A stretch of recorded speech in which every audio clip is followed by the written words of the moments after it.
Buenas tardes, buenas tardes Fernando. ¿Cómo estás? Muchas gracias que nos has invitado a disfrutar de un buen vino. Ahora pasando al arte del vino y obvio al arte de la contratación pública y del derecho administrativo. Hoy quisiera preguntarte, hoy 1 de mayo, Día del Trabajo, que estamos aprovechando esta tarde, para preguntarte, las empresas cuando van a licitar están pensando en que tienen que cumplir con los requerimientos técnicos, administrativos y legales. Cuando llegan a licitar, ¿es necesario que cumplan con algún otro requisito impuesto por los servidores públicos y que no esté contemplado en la ley, en el reglamento? ¿Es necesario que ellos cumplan con algún otro requisito? No, definitivamente no. Precisamente para eso es la ley, el reglamento y toda esta normatividad. Precisamente para darle garantía a las personas que están participando en los procedimientos de que no van a salir con esas ocurrencias. Y de ser el caso, pues entonces se tienen que defender, decíamos, y el medio para ello, que prevé precisamente también la ley y el reglamento, es la inconformidad. Entonces, tenemos casos muy frecuentemente en donde, en efecto, los servidores públicos piden requisitos que no están sustentados en la norma. Ahorita me acuerdo uno de ellos, muy común, es ese deseo por parte de los servidores públicos de pedir cualquier documento bajo protesta de decir verdad, por ejemplo. Exacto. Y eso está prohibido. Concretamente, no se pueden pedir más documentos con esa leyenda que los que están mencionados en la ley o en el reglamento, ni uno más. Entonces, evidentemente, cuando te los piden, pues es ilegal. Y hay que pelear para que esos servidores públicos o se ubiquen en el buen sentido de la palabra o aprendan. Porque o es desconocimiento o es trampa lo que está pasando ahí, ¿no? Y pues eso no lo podemos permitir. Para eso precisamente existen las defensas, estas defensas, las inconformidades. Y yo siempre recomiendo que si se dan este tipo de irregularidades por parte de algunos servidores públicos, es porque precisamente los proveedores no se defienden. Y a mí la experiencia me ha dejado muy claro que en la medida en que se defienden y llegan a un nuevo procedimiento, los respetan. Es decir, ya saben que ese licitante no se deja, que ese licitante tiene razón en oponerse y en incluso llegar hasta a presentar quejas en contra de sus servidores públicos. En la medida, como dice por ahí el refrán popular, que el valiente vive hasta que el cobarde quiere, ¿no? Hasta que el cobarde quiere. En ese sentido, las empresas tienen un área técnica, tienen un área administrativa, tienen obviamente su dirección general que va a tomar la decisión de participar en la licitación o no participar en la licitación. En ese sentido, ¿necesitan las empresas tener un área legal dedicada exclusivamente a la licitación? A los procedimientos de contratación. ¿O es suficiente con que el vendedor sepa de esta ley? No, a ver, de hecho hay empresas muy grandes, muy importantes, que obviamente participan mucho en los procedimientos de contratación, que tienen áreas especializadas para este propósito. Okay. Pero hay ocasiones en las cuales, definitivamente, cuando no son áreas, vamos a decir, necesarias o económicamente rentables, evidentemente lo conveniente para estas empresas es que se asesoren, que se dejen ayudar precisamente por quienes tienen el expertise para que puedan presentar adecuadamente sus proposiciones.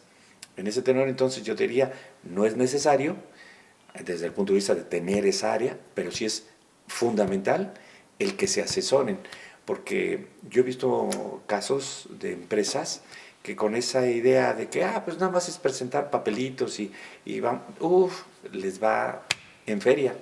Pierden la posibilidad de ganar contratos muy importantes precisamente por la falta de asesoría.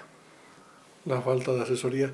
Ahora, para contrarrestar la falta de asesoría dentro de esas empresas, pequeñas y medianas empresas que no pudieran tener un área especializada, las empresas se pueden acercar a los servidores públicos. ¿Y a qué área se pueden acercar para pedir, pues vaya, asesoría? No, bueno, recordemos que está muy mal visto ese tipo de contactos. Okay. ¿No? Por eso ya se emitió en su oportunidad en el sexenio pasado el protocolo de actuación que limita precisamente el que los servidores públicos puedan tener sin más ni más ese contacto con los particulares. Es más, cualquier contacto, llamada telefónica, reunión, cualquiera pues, tiene que quedar documentado para efecto de minimizar esa posible relación de contubernio que siempre la está sospechando el fiscalizador. De ahí precisamente la existencia de este protocolo. Entonces yo te diría, no está bien visto hoy día en nuestra normativa de que el servidor público puede estar asesorando al privado. Es más, yo diría, eso está mal visto. Y de darse el caso, o sea, de ser sorprendidos, hasta motivo de sanción para precisamente los involucrados. ¿Cómo hace entonces un vendedor para prospectar y ofrecer sus bienes o servicios al área requerente del gobierno? Bueno, precisamente en la ley, con motivo de la reforma integral de 2009, se estableció que los programas anuales de los entes públicos, es decir, esta planeación y programación de qué quieren contratar a lo largo de un ejercicio fiscal, hoy día es pública y debe de subirse al sistema Compranet. Antes de la reforma esta que comentamos, la integral de 2009, ya existía la obligación de los entes públicos de hacer su programa anual de adquisiciones. Sin embargo, este documento se enviaba a un servidor público de la Secretaría de Economía y así como lo llegaba, lo guardaba en el escritorio. Con otra implicación, además, la ley entonces establecía que se tenía que enviar a más tardar el 15 de noviembre, cuando en esas épocas el presupuesto de egresos de la Federación se concluía el 31 de diciembre. ¿Qué planeación, programación, presupuestación podrían hacer los entes públicos si no sabían en ese momento, cuando tenían que entregar el programa anual, cuánto dinero tenían realmente para poder hacer la contratación del ejercicio siguiente? Hoy día todo eso también cambió con la reforma, a partir de que los entes públicos tienen la obligación de subir ese programa anual a más tardar el 31 de enero. Y la pregunta típica es, ¿por qué el 31 de enero? Porque por los tiempos presupuestales no es posible antes para buen número de entes paraestatales. Por consecuencia se estableció esa fecha como perentoria, como máxima permitida, para subir entonces esa información al sistema y que esté disponible precisamente para todas las personas de la iniciativa privada que quieren hacer negocio con el gobierno. Es, diría yo hoy, el programa anual, un instrumento de política pública que tiene precisamente el propósito de generar esa relación, esa información, esa comunicación, ¿verdad? Sin servidores públicos de por medio, para que sepan precisamente cuáles son sus expectativas de venta hacia las instancias de gobierno. Quiere decir entonces que las empresas pueden checar en un documento público qué es lo que va a requerir el gobierno. Exactamente. Y eso es lo que van a ofertar. Así es. Y bueno, pues muchas empresas a lo mejor no saben cómo buscar. Desde ahí podríamos decir que empieza la asesoría, que para estas empresas nacionales y extranjeras es fundamental para que sepan si tienen negocio, para que sepan qué entes públicos pueden ser sus clientes, cuál es el volumen de venta que puede generarse con el gobierno. Entonces, fundamental pues la asesoría que se pueda dar desde ese primerísimo momento a las empresas. Y entonces, para las empresas, ¿les podrías explicar qué es la planeación, programación y presupuestación? Bueno, son obligaciones que tiene el ente público en distintas disposiciones jurídicas, como es la Ley de Adquisiciones, la Ley Federal de Presupuesto de Responsabilidad Hacendaria, la Ley de Planeación, que tiene básicamente como propósito el que los entes públicos tengan muy claro, predeterminado, qué es lo que van a contratar, con cuánto dinero que les pueda dar, en este caso la Cámara de Diputados, y en qué momento lo van precisamente a obtener a través de los procedimientos de contratación. Entonces, son básicamente los tres principales instrumentos que la normatividad establece para que los entes públicos tengan esa claridad, o que debieran de tener esa claridad, de qué necesitan, cuándo lo necesitan y con qué recursos cuentan para poderlo contratar. Cuando hablas de que debe ser previo, ¿es previo al procedimiento de licitación? Tan previo como que eso se hace, decíamos, desde el ejercicio fiscal anterior. Okay. Desde junio, julio, este programa se tiene que empezar a trabajar y se tiene que perfilar, decíamos, antes de que termine enero, porque ya en esa fecha tienen que estar subiendo con mayor precisión estos aspectos a contratar en ese ejercicio fiscal. ¿Por qué entonces las empresas cuando son adjudicadas en el fallo cumplen con el contrato, entregan los bienes, prestan los servicios, los bienes los entregan, instalan, ponen en operación, capacitan y hacen todo, se quedan garantizados los bienes? Cuando llegan a cobrar, ¿por qué no les pagan entonces dentro de los 20 días? Muy buena pregunta. Ahí diríamos que el primero que pone el desorden es la propia Secretaría de Hacienda. A ver, de acuerdo a nuestra normativa, en este caso la Ley Federal de Presupuesto y Responsabilidad Hacendaria, y lo recoge el artículo 25 de la Ley de Adquisiciones, establece precisamente que los entes públicos no pueden salir a contratar si no tienen dinero. Es decir, si no tienen precisamente una previsión económica para poder llevar a cabo el procedimiento de contratación. Entonces, como bien dices, ¿cómo es posible que si tienen, ¿verdad?, el dinero desde el punto de vista presupuestal, cómo es posible que ya habiendo cumplido a satisfacción el proveedor no se le pague?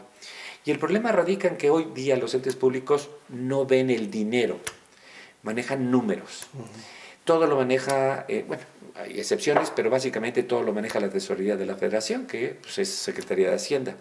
Y entonces esta pudo haber dicho, yo te voy a dar, dentro de tu calendarización del ejercicio del gasto público, te voy a dar 10 pesos en enero y 15 en febrero y 18 en marzo. ¿Y qué pasa? Cuando la Secretaría de Hacienda no te los radica, no precisamente te los da. Para precisamente poder pagar. Pues precisamente ahí está el problema. Que lo que calendariza la Secretaría de Hacienda es la propia Secretaría la que no lo cumple. No es un problema hoy día del ente público, per se, sino en gran medida la falta de recursos. Sabido es que el presupuesto de ingresos de la Federación, que contempla cómo se van a gastar los dineros en estos distintos entes públicos, evidentemente parte de una asignación que hace la Cámara de Diputados, pero como acabo de decir, la Secretaría de Hacienda establece, a ver, esos 100 pesos que te dio a ti la Cámara de Diputados, ente público X, te lo vas a gastar así a lo largo del año. Y decíamos, ese problema de que normalmente se piensa que se va a tener más dinero del que realmente se tiene, se ingresa, es lo que motiva que empiecen a darse las distorsiones. Es más, son muy comunes en los entes públicos el que se den las reducciones en el ejercicio del gasto. Es decir, el dinero que originalmente estaba previsto empiezan a generarse una serie de recortes presupuestales que también generan esta distorsión del por qué no hay dinero a la hora de la hora. Muy bien. Y entonces, cuando hablamos de subejercicio, ¿de qué estamos hablando? Porque los entes públicos llegan a decirle como justificación a la empresa no, bueno, que cae en subejercicio. A ver, el subejercicio es dejar de gastar en tiempo lo que precisamente tienes programado, presupuestado, ejercer, ¿correcto? Entonces, ahí yo diría que en efecto es una falta, ahí sí, del ente público, por falta de planeación, por falta de cumplir con su programa en tiempo. Entonces, esto está hoy día también muy visto por las autoridades hacendarias y muy castigado. Tan es así que si decíamos de ese dinero que tú tienes para gastarte a lo largo de los meses, no sales al procedimiento de contratación, no te lo gastas, la Secretaría de Hacienda te lo quita. Ese es precisamente el subejercicio. Y eso también está reglamentado. Así es, y está sancionado el servidor público que cae en ese tipo de irregularidades. Y volvemos a caer a la cuestión legal, ¿no?, que envuelve la contratación pública. Sin embargo, ¿qué tiene que hacer entonces la empresa proveedora que fue beneficiada con una adjudicación? ¿Qué tiene que hacer para que le paguen en tiempo y forma? Bueno, para que le paguen en tiempo y forma, lo natural es entregar en tiempo y forma, es decir, cumplir a satisfacción. Sí. La lógica sería que si en efecto cumple con lo requerido en el procedimiento y con ello en el contrato, pues debiera de darse el pago también por parte del ente público con toda oportunidad, en las fechas establecidas, que para ello, como sabemos, la ley establece 20 días máximo para pagar a partir del momento en que ya entregó satisfacción.